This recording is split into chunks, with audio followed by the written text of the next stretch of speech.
semakin banyak ratu telu ini manunggal berubah menjadi iblis atau ajajil, dunia ini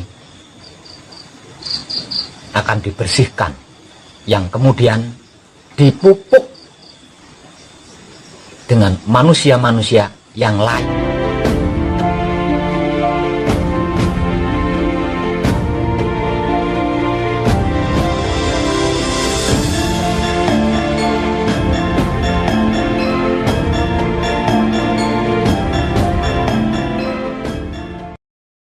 Ada pertanyaan penting terkait tentang identitas jati diri pribadi seorang manusia hidup di dunia ini, tentang siapa aku, dari mana aku, untuk apa aku, dan hendak kemana aku, dan tentang poin-poin terpenting yang ada di dalam kedirian seorang manusia hidup, dan potensi-potensi mahadasar yang ada di dalam diri seorang manusia hidup di dunia ini.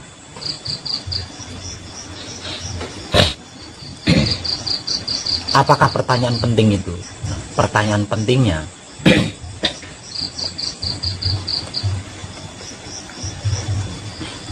apakah semua yang sudah diinformasikan oleh Pak Web tersebut bisa ditempuh dengan cara atau teknik lainnya selain wahyu pancagaib? Itulah pertanyaan pentingnya. Jawabannya tidak bisa.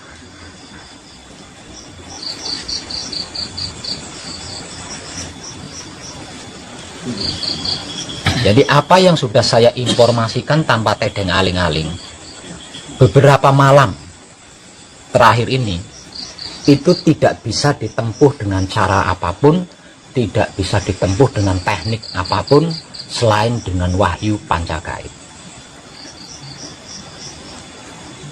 Bahkan dengan wahyu pancagaib sekalipun, jika di dalam prakteknya tidak menggunakan sifatnya wahyu pancagaib itu sendiri, yaitu wahyu pancalaku atau iman, juga tidak bisa. Dan saya sudah membuktikannya.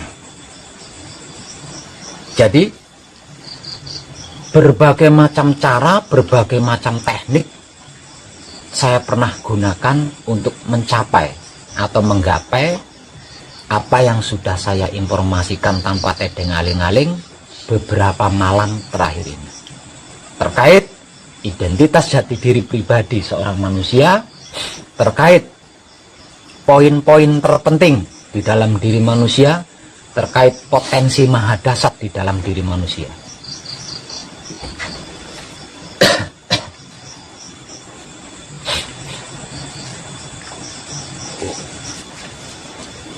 Kenapa? Kenapa kok tidak bisa?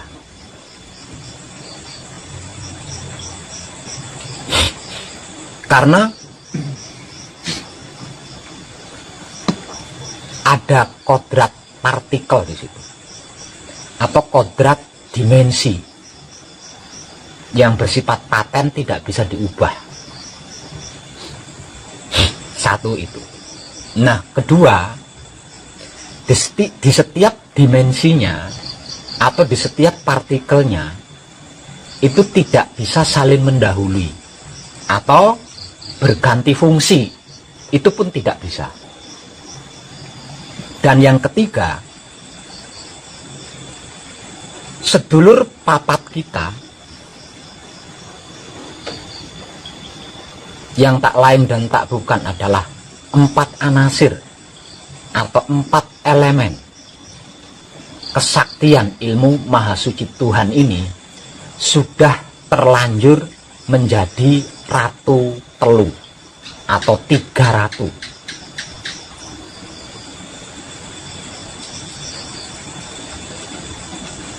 Hal ini terjadi dikarenakan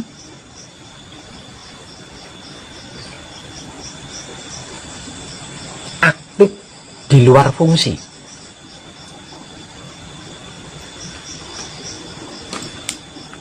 Seperti yang pernah saya informasikan bahwasanya wahyu pancagaib adalah alat atau cara atau teknik untuk mengenal Maha Suci Tuhan. Sedangkan wahyu-wahyu lainnya termasuk keilmuan itu adalah alat atau teknik atau cara untuk mengenal wahyu pancagaib. Nah, itu partikel atau dimensi yang tidak bisa diubah. Jadi seluruh wahyu itu adalah alat, termasuk wahyu-wahyu yang terdapat di dalam agama, di dalam keyakinan. Itu adalah alat untuk mengenal wahyu pancagaib. Sedangkan wahyu pancagaib adalah alat untuk mengenal Maha Suci Tuhan. Itu tahapan partikelnya atau dimensinya yang tidak bisa diubah. Katakanlah wahyu pancagaib kita jadikan alat untuk mengenali wahyu-wahyu lainnya, itu tidak bisa.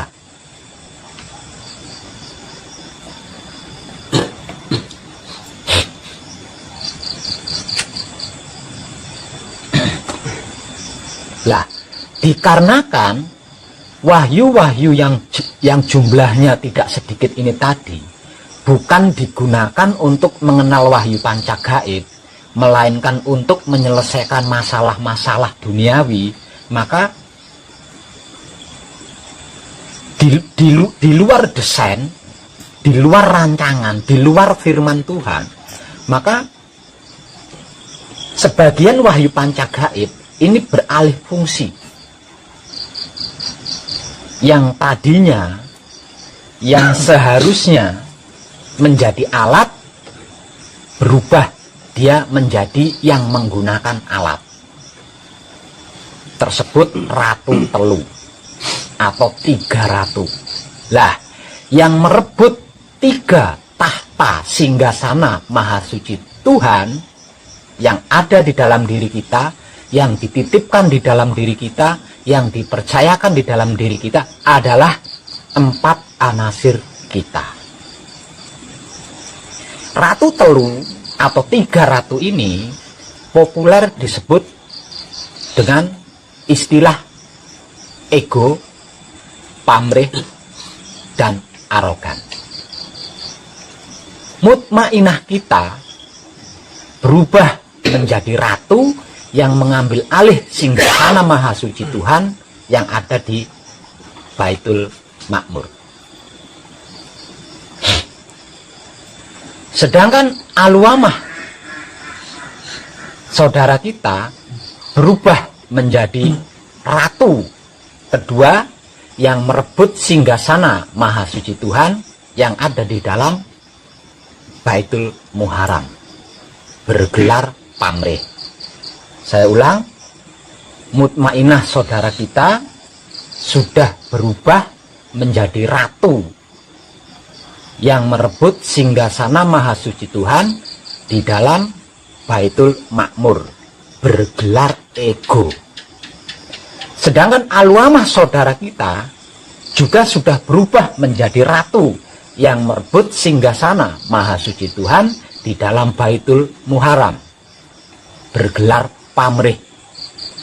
Sedangkan amarah kita juga sudah berubah menjadi ratu yang merebut tahta singgasana Maha Suci Tuhan di dalam Baitul Muqaddas, bergelar arogan.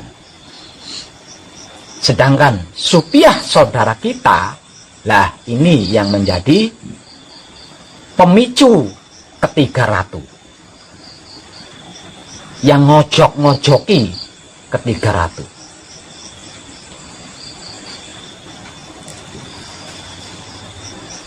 siapapun dia, kalau sudah berhadapan dengan 3 ratu ini tadi, plus dengan penasehat 3 ratu ini, bisa dipastikan banyak jatuhnya. Karena apa? Karena semakin cerdas pengertian pemahamannya, semakin tinggi pengetahuannya, maka 3 ratu ini bisa berubah semakin halus. Bahkan mereka bertiga bisa memasuki lubang jarum sekalipun. Nah, ini penyebab jatuhnya para pelaku spiritual. Dan itulah noda, itulah kotoran yang paling sulit untuk dibersihkan dari otak atau pikiran kita. Itulah noda yang paling sulit untuk dibersihkan dari hati atau batin kita. Dan itulah noda yang paling sulit untuk dibersihkan dari kelamin atau syahwat kita, yaitu ratu telu yang bergelar ego, pamrih, arogan. Terlebih lagi, mereka bertiga itu sangat mempercayai asistennya tersebut mutmainah, tersebut supiah.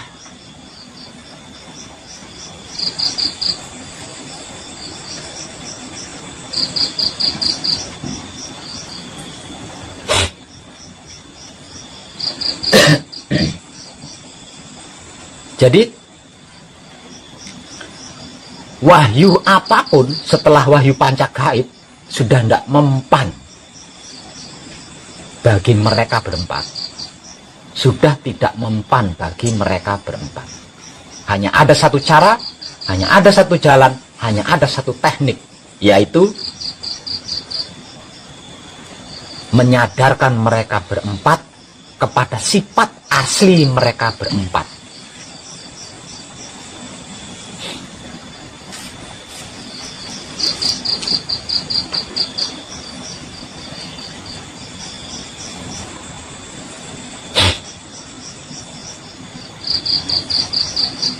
Jika seseorang tidak segera laku kunci, maka 3 ratu ini lambat laun akan manunggal. Ketika 3 ratu ini sampai manunggal, sudah sangat tipis kemungkinannya untuk bisa dikenali. Lah, kalau ratu telu atau 3 ratu ini sudah manunggal, lah ini yang disebut iblis atau ajajil. Kalau dia sudah berubah menjadi iblis atau ajajil, sudah sangat tipis kemungkinannya untuk bisa ditundukkan. Jadi beruntunglah kita yang saat ini sudah berada di ranah ini, karena sebelum mereka berubah menjadi iblis atau ajajil. Jadi iblis atau ajajil yang sesungguhnya itu bukan di luar diri, melainkan di dalam diri kita, bentuk dari kemanunggalan 4 anasir kita.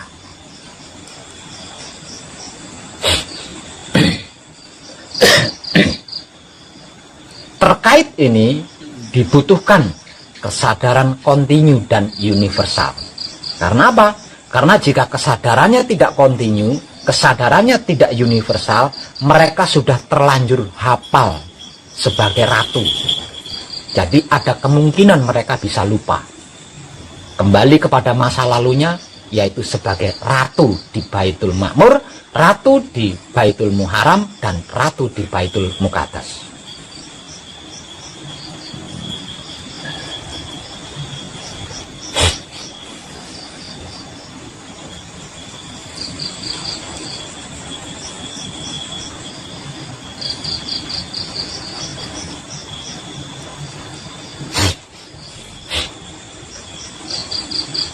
Dengan itu berarti sebelum bisa mijilake Romo,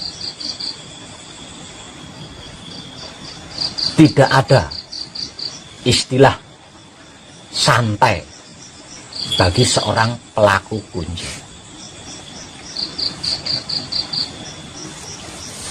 Sebab itu saya cerewet dan tiada henti-hentinya memberikan informasi-informasi terkait semua itu.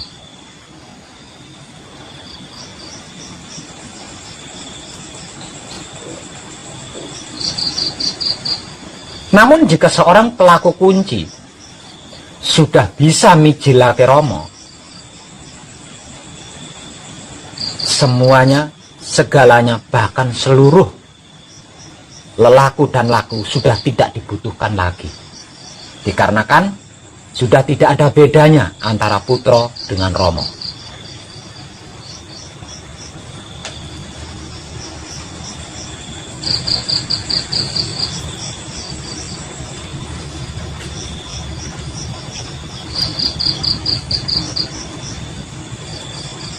Dan ketika seorang putra sudah tidak berbeda lagi dengan Rama, maka sudah sangat otomatis di situ memiliki kebijaksanaan, memiliki kearifan, memiliki keadilan sifat dan sikap. Sehingganya walaupun sudah bisa mijilake Rama, tapi dia tetap sebagai manusia yang memiliki otak atau pikiran, yang memiliki hati atau batin, yang memiliki kelamin atau syahwat. Artinya apapun bentuknya tidak akan diingkari, melainkan dihadapi, dijalani dengan kesadaran rasa cinta kasih sayang Rama itu sendiri.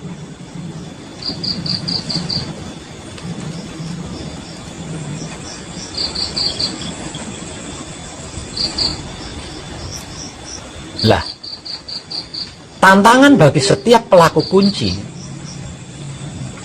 yang paling tinggi adalah menghadapi Ratu Telu atau 3 ratu sebelum dia menjelma menjadi Ajajil atau iblis.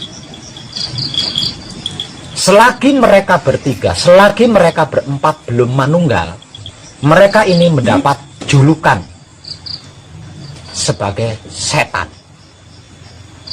Jadi setan yang sesungguhnya bukan berada di luar diri kita, melainkan ada di dalam diri kita. Dan setan inilah yang saya maksud sebagai Ratu Telu plus asistennya.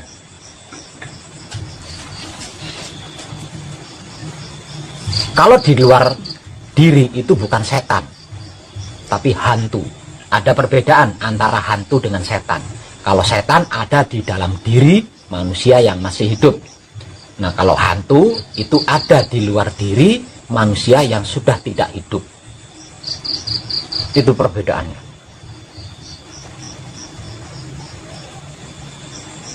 Sama-sama. Hantu yang ada di luar, yang tak lain dan tak bukan adalah arwah atau sukma, itu awalnya adalah 4 anasir yang manunggal. Sedangkan setan yang ada di dalam diri kita juga sama-sama 4 anasir, namun belum bisa disebut sukma atau arwah karena dia masih ada di dalam diri manusia yang masih hidup.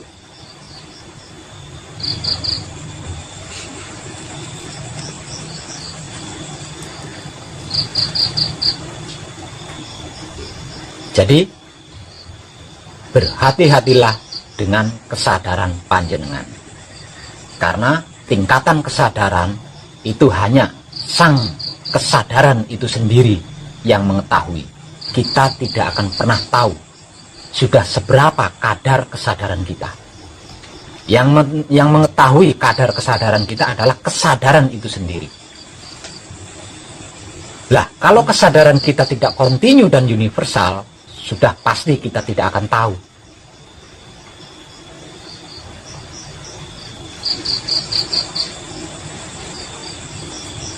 Nah, kalau kita tidak akan tahu, secara tidak sengaja di luar pengetahuan kita, kita sudah memupuk atau menyediakan peluang bagi 3 ratu ini untuk segera manunggal menjadi satu, tersebut Ajajil atau iblis.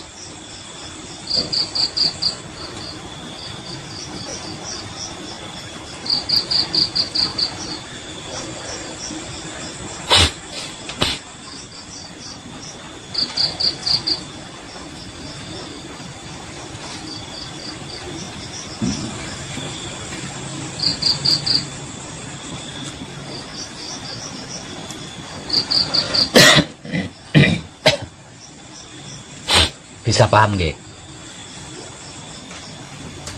Terkait ini ada yang punya pertanyaan, mungkin kurang paham. Siap Pak Herman? Sebelum maksudnya, bagaimana saya bisa mengetahui tentang ratu saya yang ada di dalam diri saya, yang 3 ratu yang ada dalam diri saya itu belum manunggal.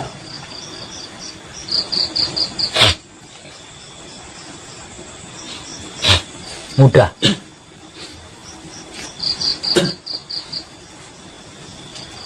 Buktinya panjenengan masih mau mendengarkan motivasi dari saya. Kalau panjenengan sudah tidak mau mendengarkan motivasi atau kata-kata orang lain, berarti mereka sudah manunggal.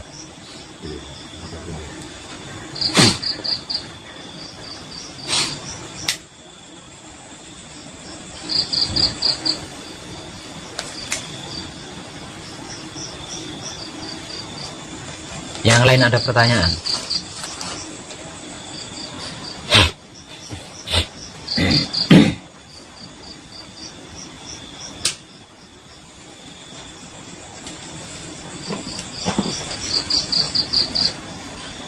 Ayo, jangan sampai panjenengan gagal paham tentang yang satu ini.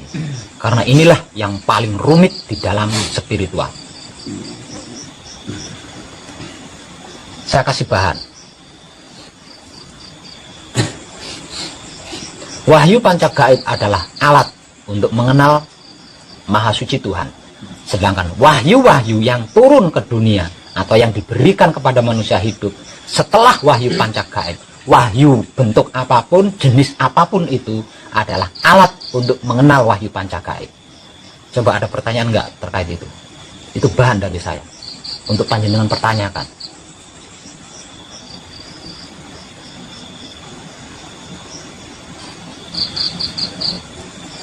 Alat artinya sesungguhnya tujuannya wahyu panca gaib itu ya Pak ya. Bukan tujuannya, tapi untuk mengenal. Iya, untuk mengenal Ya. Artinya bisa dikatakan bahwa wahyu-wahyu yang lain itu sebagai tangga atau seperti apa? Ya, namanya alat ya bisa diistilahkan tangga, bisa diistilahkan jalan juga bisa, Ya. teknik atau cara juga bisa. Ya, Berarti apa? Wahyu-wahyu yang lain tidak bisa dicampur dengan wahyu panca gaib. tidak bisa. Karena dia merupakan sebatas alat. Jadi, wahyu-wahyu lainnya setelah wahyu panca gaib itu tidak bisa dimanunggalkan dengan wahyu panca gaib. Karena bahannya beda. Fungsinya juga beda. Tapi kalau wahyu panca gaib dimanunggalkan dengan Maha Suci Tuhan bisa, karena dia bahannya dari Maha Suci Tuhan.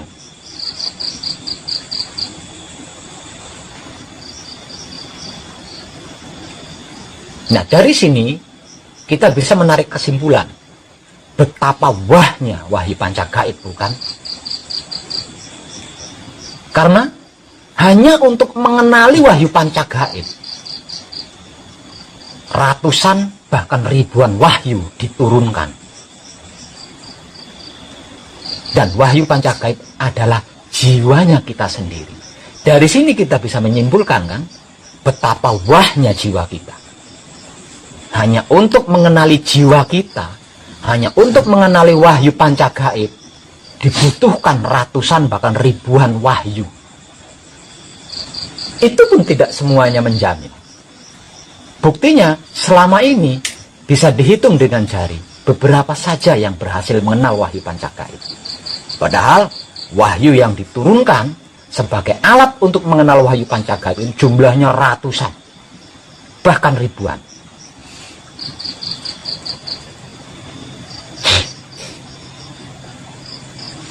Namun dalam perjalanannya, namun dalam prosesnya, justru dengan wahyu-wahyu tersebut, wahyu pancagaib beralih fungsi.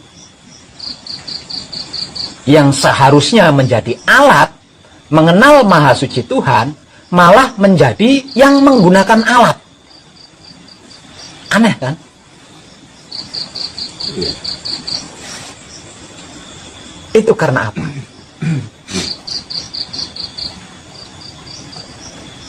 Karena secara tidak sadar kita sudah mendidik sebagian wahyu pancagaib ini untuk seperti itu.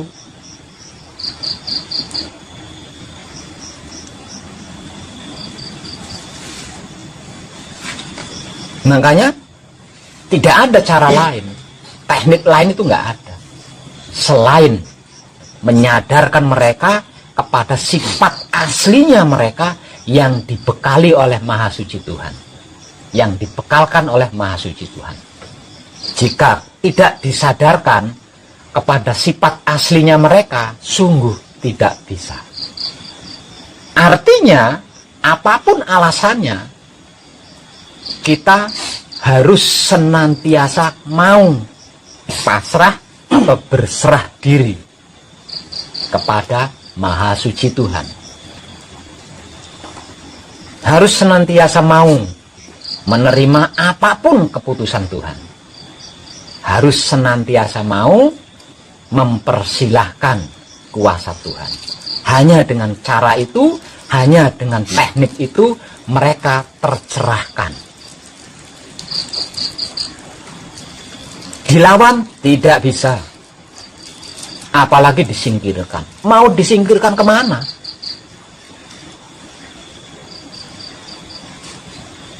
Kalau sampai bisa disingkirkan, kita pasti senewen.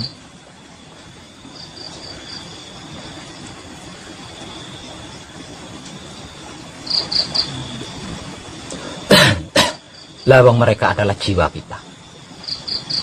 Nah, kalau sampai jiwa kita kurang, berarti kurang juga kan kita.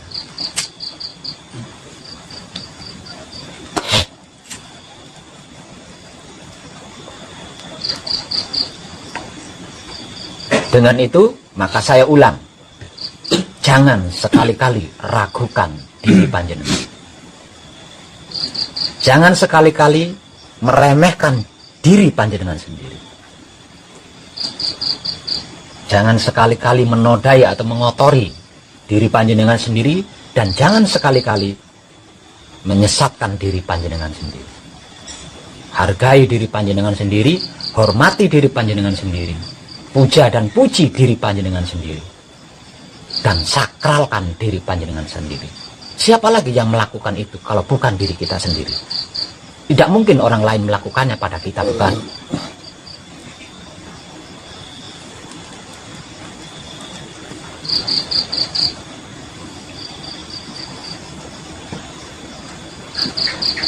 Itulah yang tersulit dan terumit. Semakin bertambah usia kita,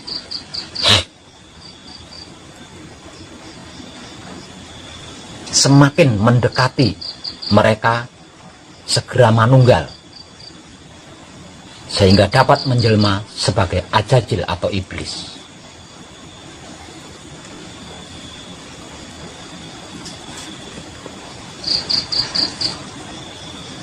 Semakin banyak ratu ini manunggal, berubah menjadi iblis atau ajajil, maka semakin cepat mereka akan manunggal secara bersamaan, tersebut sebagai Dajjal. Dajjal adalah bentuk kemanunggalan ratu telu dari berbagai tipe karakter manusia yang belum tercerahkan atau salah fungsi.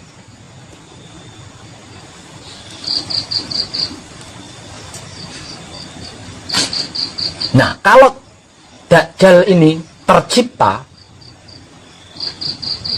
maka pada saat itulah dunia ini akan dibersihkan, yang kemudian dipupuk dengan manusia-manusia yang layak untuk menjadi pupuk.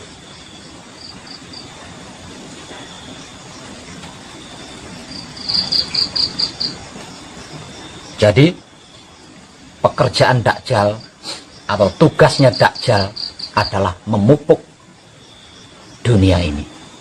Pupuk yang digunakan adalah manusia-manusia yang berhasil memanunggalkan ratu-ratu yang saya maksud tadi menjadi iblis atau ajajil. Nah, kerugian besar bagi seorang manusia hidup kalau sampai menjadi pupuk bumi. Karena manusia hidup diciptakan bukan untuk menjadi pupuk bumi, melainkan sebagai gambaran kenyataan wujud Maha Suci Tuhan.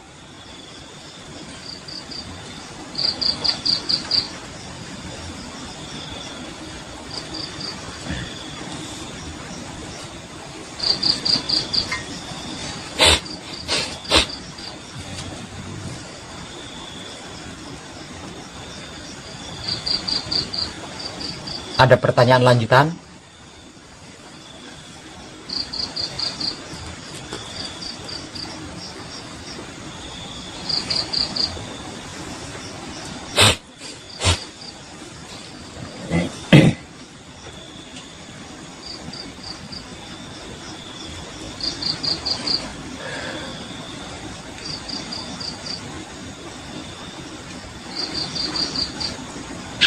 Empat anasir atau sedulur papat kita adalah esensi kesaktian ilmu Maha Suci Tuhan.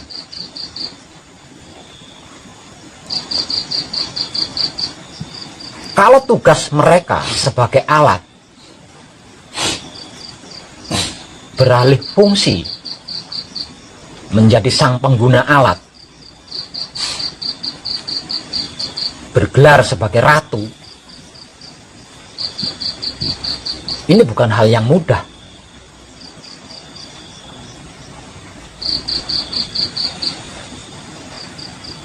Sebelum mereka menjadi ratu saja, mereka berbahan ilmu kesaktian Maha Suci Tuhan.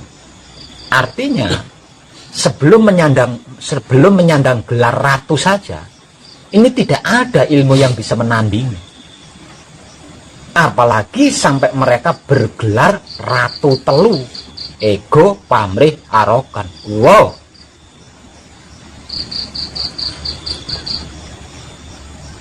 Sudah tak terkalahkan, rumit lagi.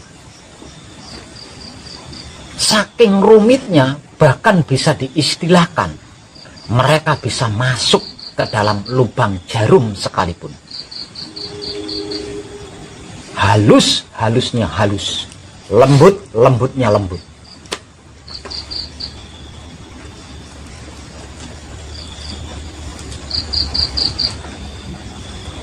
Saking rumitnya, tidak sedikit para pelaku spiritual jatuh di ranah ini.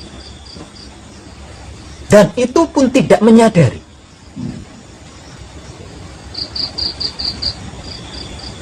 Saking lembutnya, saking halusnya, tidak sedikit para pelaku spiritual yang menyandang gelar ahli, doktor, master, jatuh di ranah ini. Dan kejatuhannya mereka tidak sadar, mereka tidak tahu. saking halusnya.